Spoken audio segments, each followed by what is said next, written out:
सभी श्रेष्ठी जनों को सादर प्रणाम।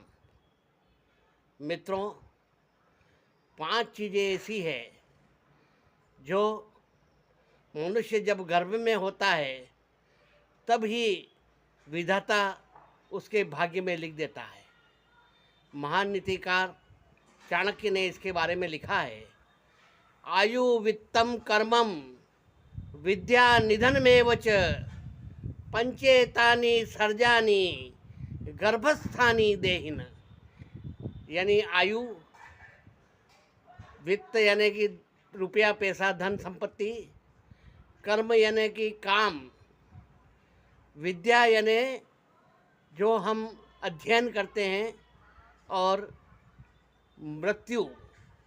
यह 5 चीज़ें विधाता मनुष्य जब गर्भ में होता है तभी उसके भाग्य में लिख देता है।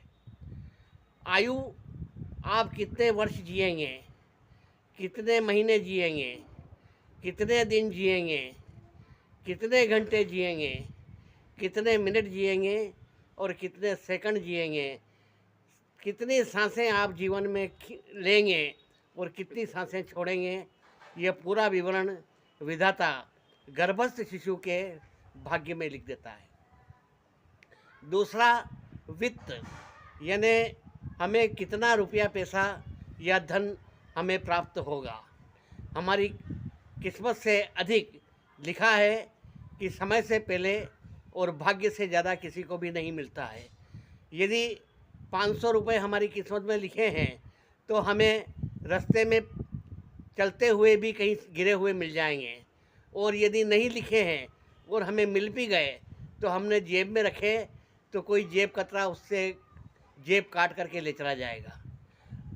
पहले के ज़माने में चोर और डाकू आते थे और धन लूट करके ले जाते थे, वह धन जो हमारी किस्मत में नहीं लिखा होता था। परंतु आजकल आयकर विभाग वाले आते हैं, छापा पड़ता है और ईडी वाले सब पैसा ले कर चले जाते हैं। विद्या, तीसरी चीज़।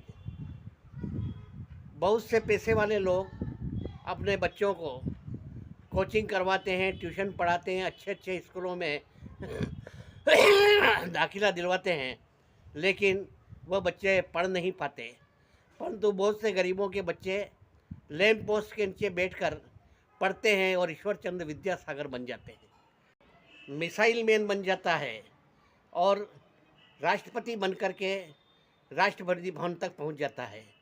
एक झोंपड़ी में पैदा होने वाली लड़की आगे चल करके देश के सर्वोच्च पद पर पहुंचती है और राष्ट्रपति भवन में निवास करने लगती है, वह है द्रौपदी मुर्मू।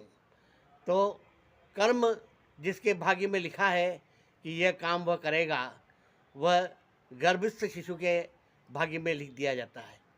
और निधन, यह बहुत महत्वपूर्ण चीज़ है कि आपका निधन कैसे होगा, किस तरह से आपको मृत्यु प्राप्त होगी।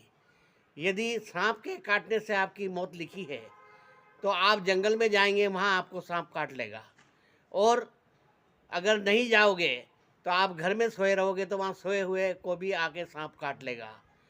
तुलसी जैसी भवितव्यता तैसे ही बने सहाय, आप वहाँ पर आए या ताही वहाँ ले जाए। इन 5 चीज़ों में सबसे महत्वपूर्ण है वो है कर्म।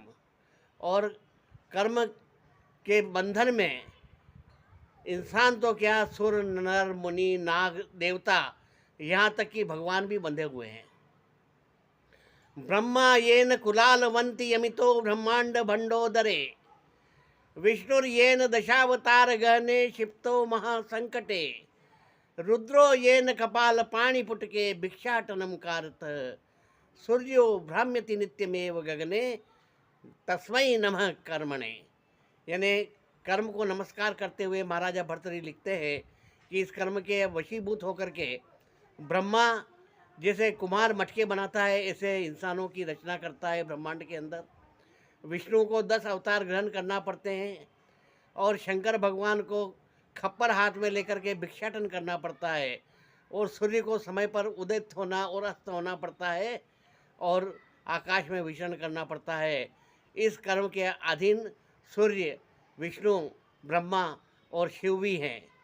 तो कर्म प्रधान विश्व रचि राखा, भाग्य में जो लिख दिया है विधाता ने वो तो होके रहेगा ही, परंतु हमें कर्म करते रहना चाहिए।